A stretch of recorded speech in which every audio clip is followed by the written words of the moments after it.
This program is rated PG. It contains themes and scenes which may not be suitable for very young audiences. Parental guidance is advised. Be advised that the views and opinions of the hosts and guests do not reflect those of the station.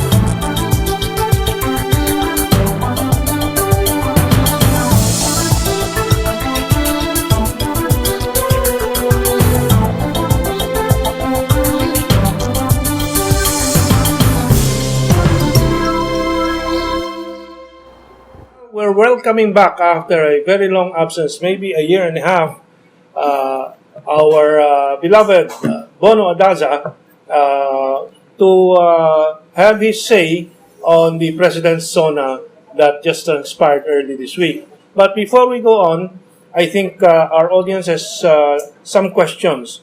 Where have you been, Bono? Have you been taking hibernation? We miss you on GNN. You have not appeared as frequently as before on my show and in other shows here. Well, Minto, I've been shuttling back and forth to Mindanao, specifically Cagayan de Oro City, Misamis Oriental, and Camiguin. And sometimes I look at Butuan City because I have some clients there before. And I've been writing. Yes, I understand. You told me you're now working on 2 books. I'm working on 2 books, and preferably I'll do the first one. Mm-hmm. I'm just editing the first book.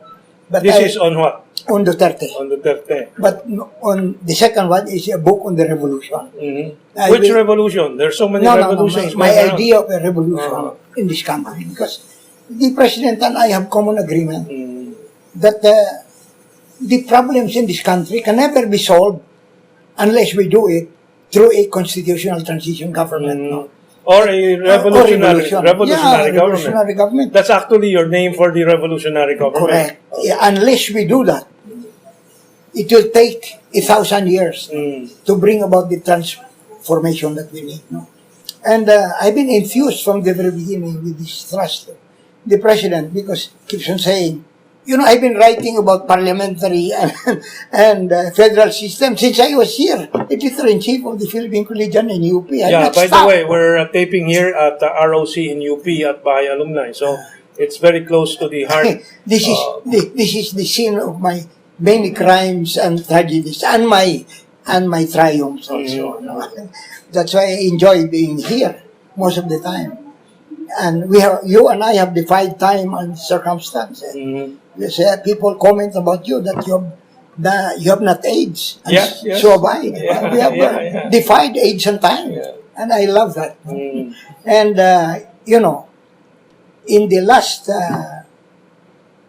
4 weeks, I've been flying back and forth. Last week was my... Across the badminton court or just across the country? Across the country.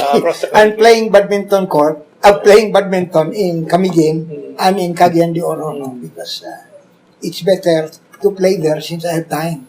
Here, it's difficult to have time because I have to concentrate on my books and talk to friends. So you're not yet back to your practice? No. You know, would you like me to discuss that matter? Sure. To the extent that you are allowed by law. Yeah. To the extent is, you know, there's a requirement. The continuing legal education, mandatory continuing legal education, where everyone has to take a revalida in several courses. Well, do they have this in other countries?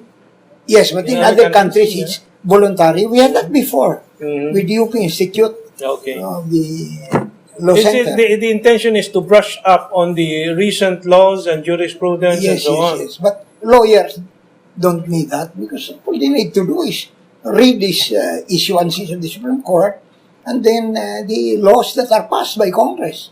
But and then the test of qualification is your success or failure in your practice, Yeah, right? in the law courts. Yeah. But I understand part of the reason behind this new requirements to go through these seminars is money making for some porters. That's what many say. Yeah. I've But not of said course, that. You cannot say that. No, many people have told me that, but I have not said anything about Is it that something matter. sanctioned by the Supreme Court? Yeah, It it's, is. It's sanctioned by the Supreme Court. As a matter of fact, there is a product of the friend of our friend who's dead now. The Chief Justice then, Davide. Okay. Davide. And Davide is one of the most financially astute Supreme Court justices from the past. You don't have to comment on that since you're a lawyer and you're under their guillotine all the time. Yeah, he was financially astute as a student. Yeah, he I can also say something about that. he He introduced can the come to you. judicial fund. What do you call that? Yeah. Judicial Yeah. development fund. Judicial development fund. That's right. He has introduced many innovations Yeah. which had economic impact. Precisely. Okay. Anyway, let's get back to. So you haven't taken up this course, or you've taken it up again? No, I finished it already. You finished it already. When the Supreme Court ordered me to do it, I finished it within a month from the time that I received the order. And yet you have not been reinstated completely. Yes, because I'm required to present certification from various executive judges. And I've appeared in many cases, in many jurisdictions. So I'm at the tail end of securing the certification from the Integrated Bar of Quezon City, since I belong here, and the certification from Manila. I think I'll get that this week. So even the legal practice is quite hazardous if you don't follow the yes. decorum that some powerful justices require. Anyhow, I have two children who are practitioners. One of them is, I think, one of the best trial lawyers in his generation. He's Homobono Because in Adaza. your generation, you're the best trial lawyer. No, I was one of the best. Okay. I'm trying to be humble because I don't like to compete with the president. Okay. One, not humble enough, coming from Mindanao is too much. Well, there you have half a dozen there, Pimentel and others. Yeah. No, but if you compare the intensity of the humbug, the Apo Duterte and me are of the same quality. Okay. I'm afraid. Okay, so you're not yet back, but you will soon be back in your practice so that you can extend pro bono services again. Yeah, pro bono only. Yeah. I'll resume practice for pro bono. I have two major cases which, if decided in our favor, will solve all problems of several lifetimes. So, I have no more problem in that area. Pro bono, yes. I'll welcome pro bono cases. Okay. And so, your practice, how many grandchildren do you have now? That's my problem. I have only 3. Only 3. You want some more? I want 10 or more. Okay. My God, but my kids are quite slow in the How many kids production do you line. have? How many kids I have again? 3 boys and 1 girl. My girl is not married. No, she's the eldest. She's a lawyer. Okay. And my youngest is yet to become a lawyer. So you have 3 lawyers? No, 2. 2 lawyers. Because the other one was last semester in the University of the Philippines and did not finish it because he believes that he could follow the footsteps of Arab. He doesn't have to graduate to be president. Okay. We'll go to the Duterte's State of the Nation address in the second part. Let's go on. What about the politics that you are engaged in now? Do you still envision a political role? Yes. You're But- going to run again? I may Mm-hmm. in 2019. Mm-hmm. I'm seriously entertaining the idea, but In Camiguin? no. Nothing coming On in? the national level. Okay. But I'll ask 2 of my sons to run for 2 seats in Congress, 1 in Camiguin and 1 in Misamis Oriental. Because I was governor of Misamis Oriental. I was member of parliament representing the province. Is Camiguin a better opportunity now since the Romualdo clan seems to be in the doldrums? I think so. Mm-hmm. Especially their balimbingism has become very, very scandalous. There's no new political empire rising or dynasty rising? No. I don't think there's a. I'm too to borrow the language of the president, I think the Romualdez are afraid of me. Okay. So, Okay, so there is a political option in front of you, and on the national level, so you're looking at the senatorial or presidential in the next. but the presidential 2019 is a long way off. That's That's 2022. 2022. Yeah. Because to run for president, it will cost you about 10 billion. Mm-hmm. At the very least. Because I understand Villar spent 12 billion and lost the election. Mm-hmm. 10 billion is enough to compete. And me, I cannot raise 10 billion by myself. Maybe that's why we have to talk about the revolutionary government. That's because, correct. That's the only one that's for you and me. Yeah. Where we can work out our ideas. No? Yeah. For the Okay. betterment of the Yeah. people. We can talk about the revolutionary government at this point because my question when you first raised it a while ago is you have a country that is suspicious of authoritarianism, suspicious of martial law, martial rule. You have a society where very small groups attain so much power with their bickering attitudes because media highlights them in order to sell newspapers, and they're supported by different oligarchs because the oligarchs do not want a strong state. Do you think this revolutionary government will fly at all? It will fly if the president gets the correct apparatus. Mm-hmm. You know his problem with the present cabinet, I don't think it will fly. If he gets members of the cabinet like you, probably the revolutionary government will fly. We are 105 million Filipinos. There must be about 50 to 100 Filipinos who share the same views with the president on having a constitutional transition government. Since I want to avoid the term revolutionary government, many are afraid of revolutionary government. And every time some people see my face, like Johnny Ponce and They get revolted. sabi ni Johnny sa akin, like, oh Bono, how is the revolution? No, I'm a revolution presenting it within the constitutional framework. I'm not for revolutionary violence, except on the level of the heart and of the mind. Well, the heart and the mind. That's why the real revolution is in an ideology that you preach, and you hope the population understands and accepts and practices it not only as expectations from government, but also in their own lives. That's true. You know, the president needs help. The policies are excellent. Independent foreign policy. Who will disagree with anyone here for independent foreign policy? Parliamentary system, federal system, opportunities for the poor and the middle class. Though the middle class have budgeon up to a certain level. You see the middle class everywhere these days because of the OFW. The OFW has created a new middle class. There is a very significant demographic change. And I like that. And the president in yesterday's speech was talking about establishing manufacturing, persuading the capitalists in this country to involve themselves in the task of nation building. But the main problem is he should get people in the cabinet who implements what he tells should be done. You know, I don't like to name names.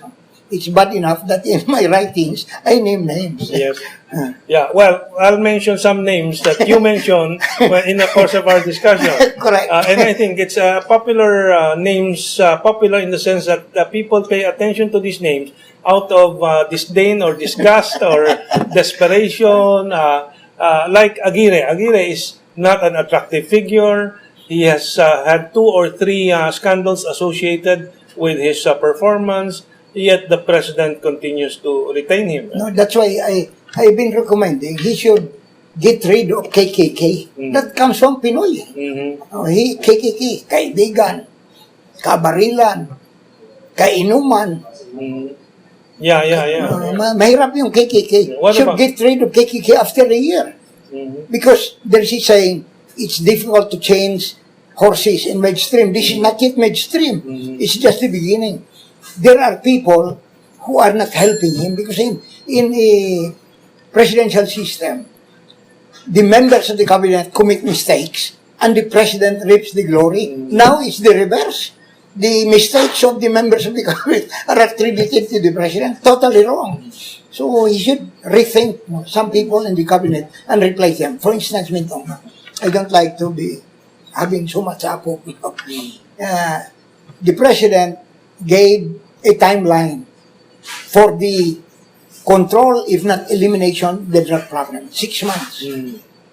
A pretty good Secretary of Justice can implement the total demolition of the drug problem in the 6 months timeline that the president has outlined. Now it has extended to a year, extended to 6 years. Hindi tama yun. Imagine Secretary of Justice saying after a year that the illegal drug activities have resumed in Muntinlupa and the Bilibid prison. What has he been doing? Yeah, well, about this timeline for the resolution of the drug problem, China suffered the opium trade and opium war 300 years ago, 19th century, 200 years ago.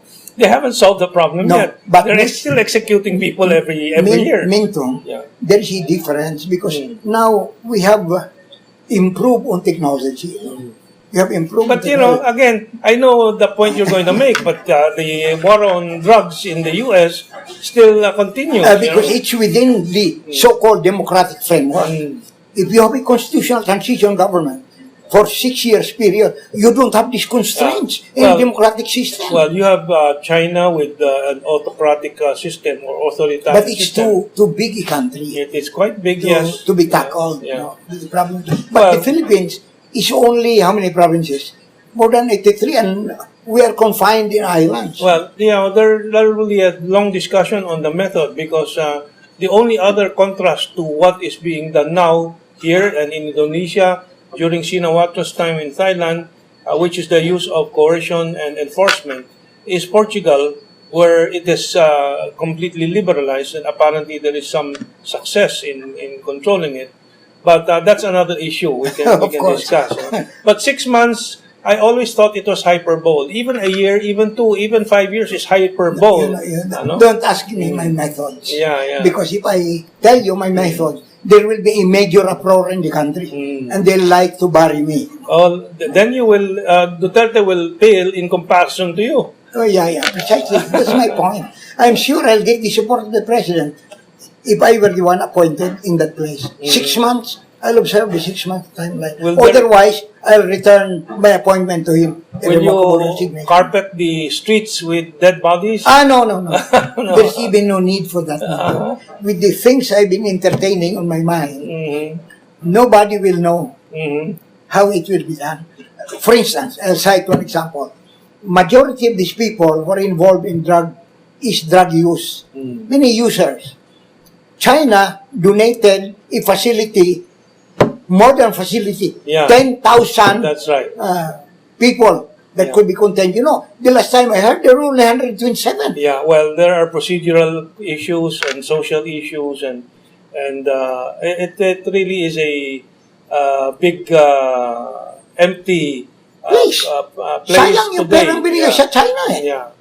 It's a pity. But the result, generally, in my interviews of the barangay residents and the barangay officials, generally there is already a subduing of the fears of the drug pushers, the drug addicts. Taxi drivers feel safer at night. They say they can enter what small streets that they used to fear, and so on. It's the psychological impact of Duterte's threats, including all this talk about EJKs and so on, has had some positive effect. Yeah, there's a positive effect in that direction, but no positive effect from the drug lords. Well, that's a the complaint. drug lords are still continuing. I don't like to mention names. Some the generals or mayors are still there. Yeah. And many people in Bilibid are still continuing. They have been convicted already, continuing the drug trade. So that's a major problem. A pretty good Secretary of Justice should demolish them within a 1 month period. Why? The President has a complete list of these people with correct intelligence information. What is positive is the President has come out with this list, has fired 5 police generals, although the other side would say, why is there no conviction yet? Why are they not in jail? Or other questions like this. It's a question of, is the glass half full or half empty right now? But me, I know how to handle these guys. Believe me.